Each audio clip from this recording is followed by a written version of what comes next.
very strong groundwater gradient coming from the hills down. So I think what we found is that contamination on this corner over here of the site was from what was previously located at the senior center. So that actually, what was at the senior center previously, contaminated part of the site. Now you guys did sampling there and found that that material was not of high enough level. Yeah, it was low. It's not an issue anymore. Yeah. And Councilor Herzig, as a part of the senior center project, we had to go through some similar environmental reviews, and that's what triggered the removal of the underground storage tank to be able to get that site cleaned up to facilitate that redevelopment. So that's not an issue there. That's great. For Legion, though, are there any concerns that their basement level may be? No, I think not. I mean, it's assuming that the building is staying put and continued to be used. There was soil gas sampling done on the site, and even though there was some concentrations of solvents in the groundwater, we did not see the concentrations in the soil gas, which would be the air that would come into the basement. So in my mind, there's no issue there. Thank you. And I'm not sure that there was evidence that there was even a potential, source of pollutant there. I think it was Montgomery Ward's before, which didn't generate. Do you remember that, Russ? I'm not sure. Montgomery Ward's, I think. Yes, that building was originally built as. Yeah, I know it was Montgomery Ward's. Okay, originally built. So there wasn't a gas station, anything like that. Well, I'm very concerned. And I know that everyone is really. I'm looking at the minutes of the October 6, 2014 City Council meeting, in which some of the language was, there were still some ifs and coulds and maybes, but it actually was a little more confident about moving forward and having the hole cleaned out by the spring of 2015.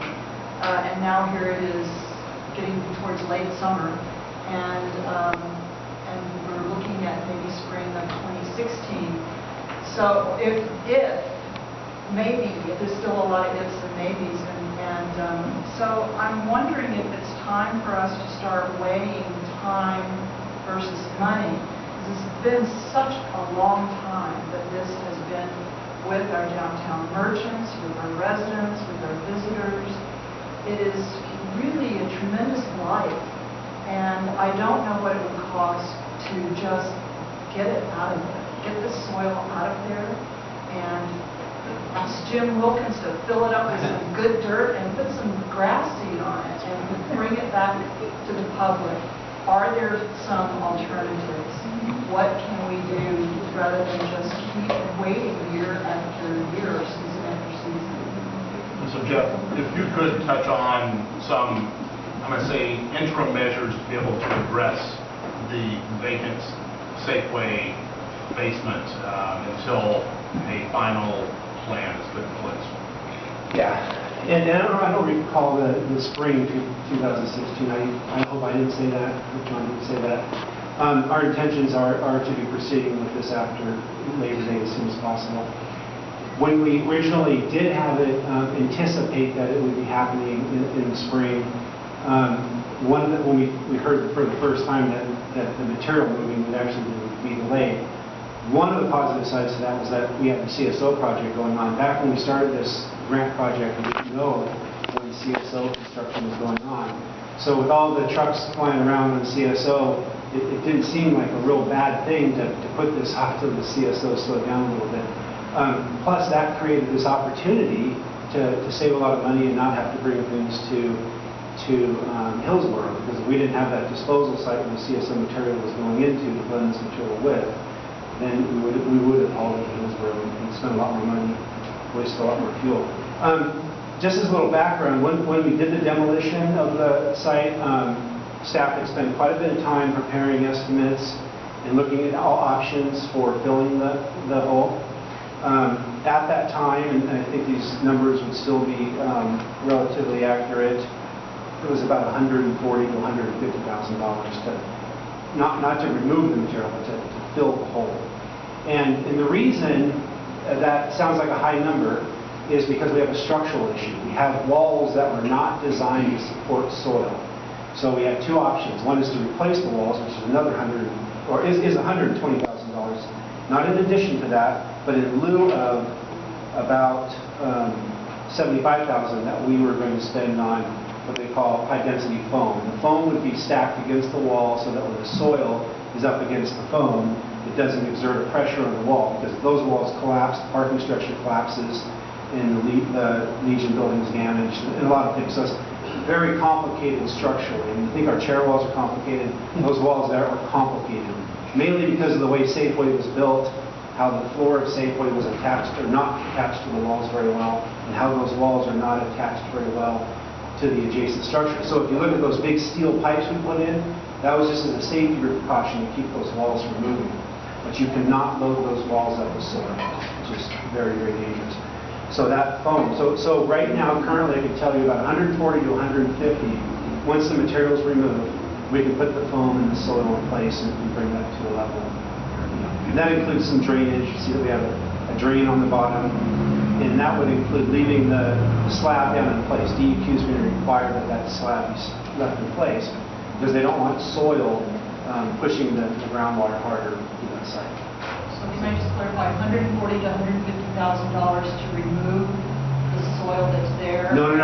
This It fills the hole. doesn't include the removal. Doesn't include the removal. Filling the hole in a safe manner. Yeah, because when this was done, the material was not in the hole.